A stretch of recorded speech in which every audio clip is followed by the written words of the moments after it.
आखिर कैसे भारत अफ्रीका में आयोजित ब्रिक्स सम्मेलन में निकालेगा सुरक्षा परिषद में भारत के लिए वीटो का रास्ता। अगर तुम ब्रिक्स में विस्तार चाहते हो तो तुम्हें संयुक्त राष्ट्र में रिफॉर्म के लिए तैयार होना पड़ेगा। भारत की मुट्ठी में आया चीन, ब्रिक्स में होगा बड़ा फैसला। अब तक भारत के वीटो के लिए सबसे बड़ा रोड़ा चीन अब रास्ते से हट सकता है, क्योंकि भारत उसे जाल में फंसाना शुरू कर दिया है। ना करेंगे व्यापार, ना होगी बात। सबसे पहले भारत को वीटो पावर दो, तभी होगी ब्रिक्स में विस्तार। आखिर भारत क्यों रोकना चाहता है ब्रिक्स में सऊदी अरब की एंट्री? दोस्तों, ब्रिक्स में चीन 1 दर्जन से ज्यादा मुस्लिम देशों को शामिल करना चाहता है। इससे तो अच्छा है कि ओआईसी को ही ब्रिक्स बना दो।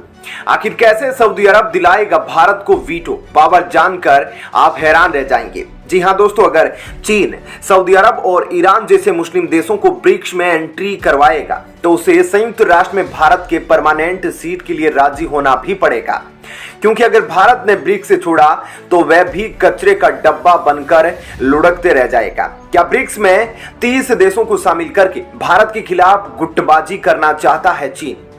चीन अपने चेला चपातियों के साथ ब्रिक्स में भारत पर धावा बोलना चाह रहा था, लेकिन तभी भारत ने खेल के नियम ही बदल दिए। चीन से टकराव की वजह से भारत के प्रधानमंत्री जिनपिंग को देखना नहीं चाहते, लेकिन फिर भी वे कुछ इरादे लिए साउथ अफ्रीका के ब्रिक्स सम्मेलन में हाजिर होंगे। अब भारत ने भी अपना लठ गाड़ दिया है, जब तक भारत को वीटो नहीं तब तक ब्रिक्स में किसी की एंट्री नहीं। आखिर क्यों ब्रिक्स में वंशवादी शासन वाले देशों की एंट्री बैन करना चाहता है भारत? वंशवादी सऊदी अरब, ईरान और यूएई से भले ही भारत के रिश्ते अच्छे हो, लेकिन इन तीनों की ब्रिक्स में एंट्री भारत के लिए सरदर्द बन सकती है, क्योंकि यह तीनों मुस्लिम देश है और यह सभी मिलकर आने वाले समय में पाकिस्तान जैसे आतंक के पापा को भी ब्रिक्स में शामिल करना चाहेंगे, जो भारत के हित के खिलाफ होगा। क्या चीन जानबूझकर ब्रिक्स में मुस्लिम देशों की संख्या बढ़ा रहा है ताकि भारत को परेशान किया जा सके? इसके बारे में आप नीचे कमेंट बॉक्स में जरूर लिखकर बताइएगा। दोस्तों, ब्रिक्स संगठन बनने के बाद से ही चीन की मंशा भारत के प्रति ठीक नजर नहीं आ रही। चीन को पता है कि वह लंबी रेस में भारत से बुरी तरह हारने वाला है, लेकिन कुछ वक्त के लिए अपनी हार को भुलाने के लिए वह भारत पर दबाव बनाना चाहता है। अगर चीन ब्रिक्स में कचरे देशों की एंट्री करना चाहता है तो उसे यूएनएससी में भारत को वीटो देना ही पड़ेगा। अब इसमें सवाल यह उठता है कि क्या चीन भारत को वीटो देने के बदले ब्रिक्स में पाकिस्तान की भी एंट्री करा देगा? दोस्तों, आप नीचे कमेंट बॉक्स में बताइएगा, क्या यह सौदा भारत को स्वीकार करना चाहिए या नहीं? क्या ब्रिक्स में पाकिस्तान की एंट्री कराकर चीन को वीटो पावर से संतुष्ट होना चाहिए या नहीं? अगर ब्रिक्स देश अपना अलग करेंसी लाएंगे तो सीधे तौर पर अमेरिकी डॉलर के प्रभुत्व को चुनौती मिलेगी। ऐसे में क्या भारत अमेरिका के खिलाफ जाकर कोई फैसला ले पाएगा? पूरी दुनिया जानती है कि ब्रिक्स का जन्म ही अमेरिका का विरोध करने के लिए हुआ है, लेकिन पिछले कुछ सालों में अमेरिका भारत का जिगरी दोस्त बनकर सामने आया है।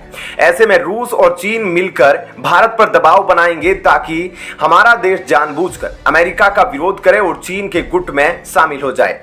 चीन भारत को गुटबाजी वाला देश बनाना चाहता है, जबकि हमारा भारत आजादी के बाद से ही गुट निरपेक्षता का समर्थन करता है।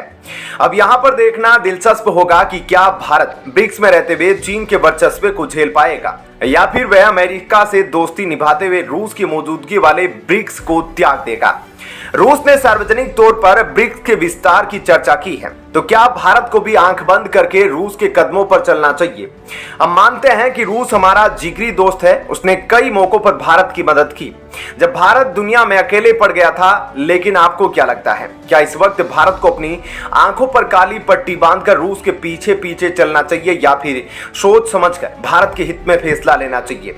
दुनिया में अलग पड़ा रूस ब्रिक्स के जरिए अन्य देशों को सहारा पाना चाहता है, तो वहीं दूसरी तरफ ब्रिक्स के कंधों पर बंदूक रखकर चीन भारत को निशाना बनाना चाहता है।